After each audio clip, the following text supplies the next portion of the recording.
नमस्कार, स्वागत है आप सभी का दिन भर की तमाम बड़ी व अहम खबरों को लेकर।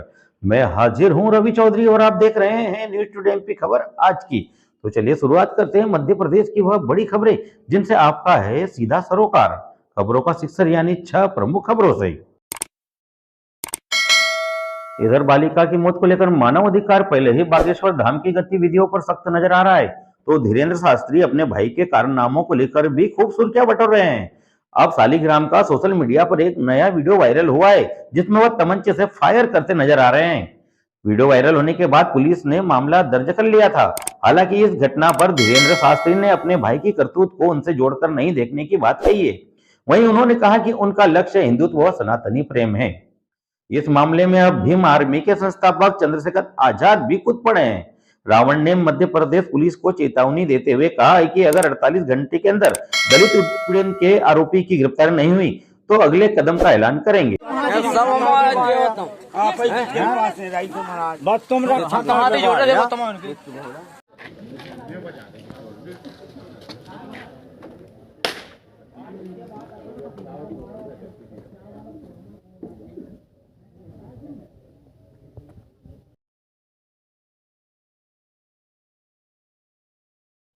सीहोर जिले में कथावाचक पंडित प्रदीप मिश्रा के कुबरेश्वर धाम में मौत का सिलसिला थमने का नाम नहीं ले रहा है। एक और पुलिसकर्मी की हार्ट अटैक से मौत हो गई। वहीं इस तरह अब तक कुल 2 पुलिसकर्मी और 4 श्रद्धालुओं की मौत हो चुकी है, जिसमें मरने वालों का कुल आंकड़ा 6 हो गया है। इसके साथ ही पंडित प्रदीप मिश्रा ने एक दावा किया था जिसमें वह धाम में रुद्राक्ष फेंकने और छीना झपटी की बात को नकारते नजर आ रहे हैं। लेकिन सोशल मीडिया पर एक वीडियो तेजी से वायरल हो रहा है जिसमें रुद्राक्ष बांटने वाले मौजूद लोगों की भीड़ के बीच रुद्राक्ष फेंकते नजर आ रहे हैं। वीडियो के लिहाज से तो पंडित प्रदीप मिश्रा का दावा झूठा नजर आ रहा है। देखिए क्या कह रहे हैं पंडित मिश्रा और वायरल वीडियो में क्या दिखाई दे रहा है। संकट अभी अभी सोशल मीडिया पे कितना कितना चल रहा है। हम कहें जितने लोग सोशल मीडिया पे डाल रहे हैं कि इतने सारे मर गए ने, इतने सारे जी गए ने, ऐसी भगदड़ हो गई। जब पूरी जमाने भर की मीडिया यहाँ पर है तो भगदड़ का एक सीन भी बता देते जिंदगी में। तुमने लिखा तो था कि भगदड़ हुई, रुद्राक्ष फेंका, ये करा वो करा, दिखाते तो सही एक बार कि इतने मर गए, इतने जी गए। कभी विचार, यहां आप भी बैठे हो, थे कि नहीं थे 15 तारीख को? बोलो, जम के बोलो, थे ना? कोई भगदड़ का सीन दिखा कि लोग भगे हों, दौड़े हों और मर रहे हों? कहीं दिखा हो तो बताना, दोनों हाथ उठाकर बताना एक बार कि दिखा हो तो बताना। कहीं नजर आया हो? अब किसी को हार्ट अटैक हो गया तो कह दिया भगदड़ हो गई। महाराज, उसके शरीर पर किसी का एक जूता पड़ा हुआ दिखा हो, किसी का पांव पड़ा हुआ दिखा हो, किसी को खरोच आती हुई दिखी हो तो जरूर बताना। यह महादेव की धाम है, इसको बदनाम करने का प्रयास मत करिए।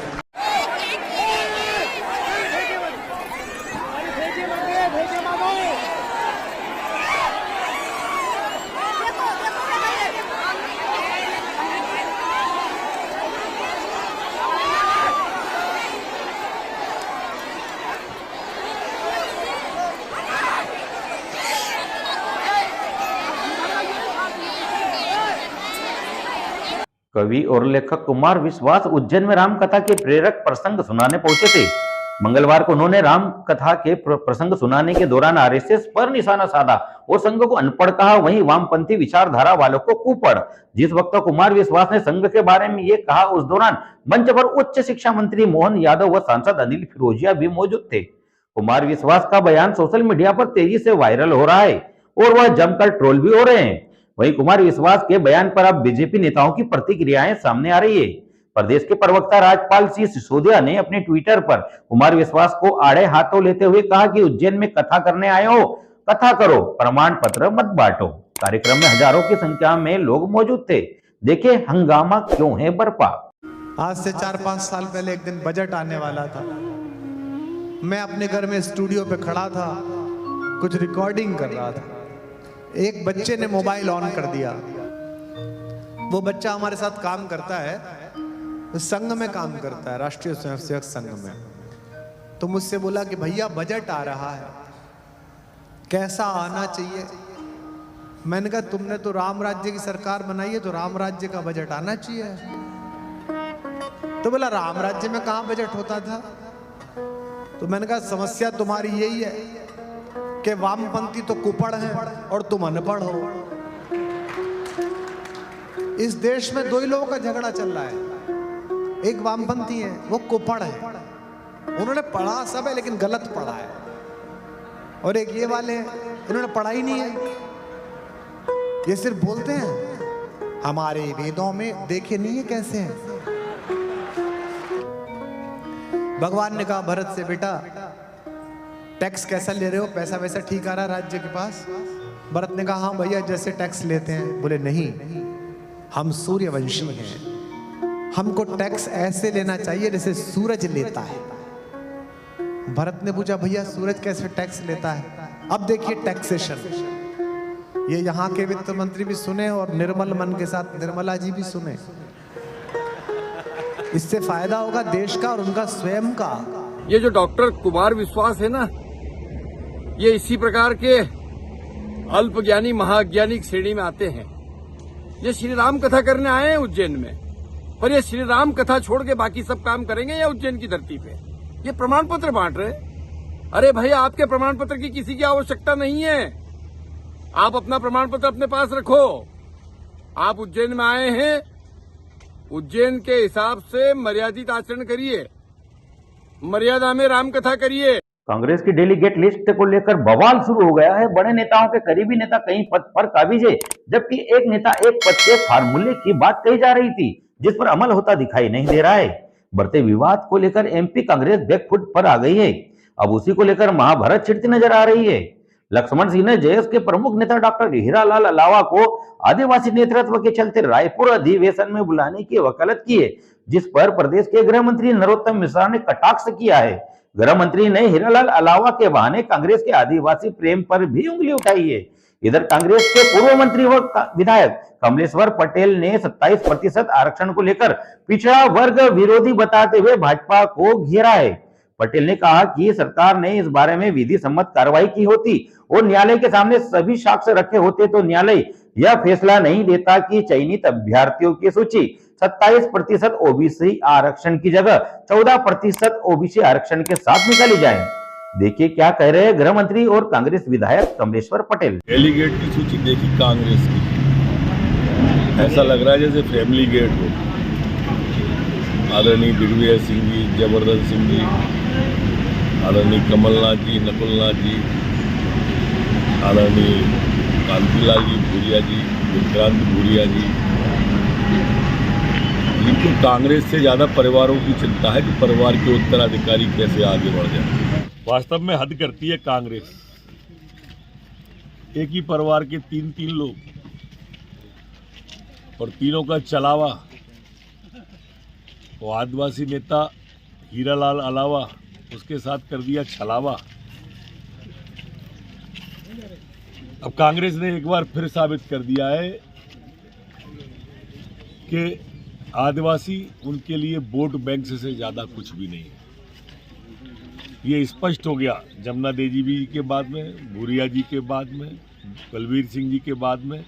ये साबित हो गया कि आदिवासियों को कांग्रेस वोट बैंक से ज्यादा नहीं मानती। मध्य प्रदेश की भाजपा सरकार का ओबीसी विरोधी चेहरा बेनकाब हुआ है, पक्ष नहीं रखा।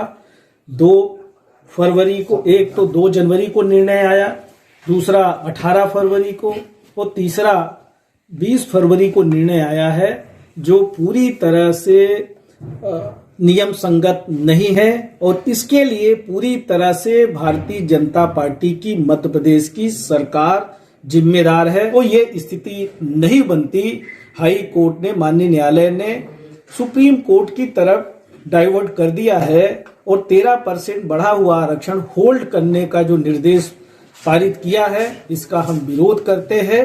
आज तो स्थिति ये है कि जो 14% आरक्षण महाजन आयोग कांग्रेस सरकार ने बनाया था, उस समय जो 14% कानून बना था आरक्षण देने का, वो भी 14% आरक्षण भी आज ओबीसी के लोगों को नहीं मिल पा रहा है। इसके लिए पूरी तरह भाजपा की सरकार जिम्मेदार है। इधर खंडवा जिले की एक खुशनुमा खबर यह है कि गलती से पाकिस्तान पहुंचा युवक अपने घर लौट आया।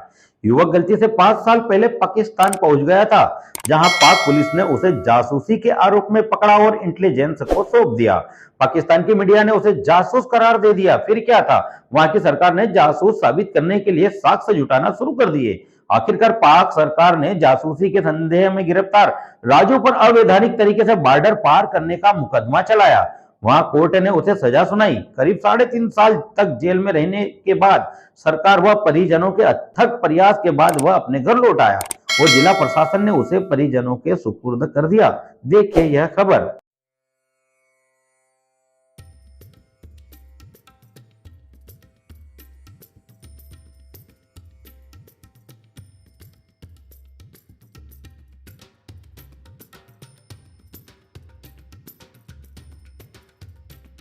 जैसे कि हम लोगों को अमृतसर रेड क्रॉस से एक लेटर प्राप्त हुआ था, तत्काल फिर हमारे द्वारा एक टीम गठित की गई जिसमें पुलिस के जवान, पैरामेडिकल स्टाफ, राजू के भाई और एक हमारे अकाउंटेंट जिला प्रशासन की तरफ से गए, अमृतसर गए। वहाँ के लोगों ने अच्छा कोऑर्डिनेशन किया और जैसा कि आप सभी को मालूम है, आज सुबह 5 बजे के आसपास वो अमृतसर से आ गया है और उसकी स्थिति सही है। अभी यहाँ से होटल से जाने के बाद उसका पूरा मेडिकल चेकअप कराया जाएगा और अगर यदि उसको किसी इलाज की आवश्यकता होगी तो उसको इलाज जिला प्रशासन द्वारा उपलब्ध कराया जाएगा। बड़वानी जिले में राष्ट्रीय राजमार्ग क्रमांक 3 पर बोरा ब्रिज के पार अंगूर से भरा ट्रक जो कि नासिक से अंगूर भरकर दिल्ली जा रहा था, ठिकरी नदी पर बने पुल को पार करते समय अचानक ट्रक में आग लग गई और ट्रक धू धू कर जलने लगा। आग की जानकारी मिलने पर ट्रक का वाहन चालक उसे छोड़कर कूद गया। वहीं सूचना मिलने पर नगर परिषद ठिकरी की फायर फाइटर ने आग को बुझाया। हालांकि घटना पुल के उस पार होने से खरगोन जिले की बलकवाड़ा पुलिस भी मौके पर पहुंच गई। देखिए यह वीडियो।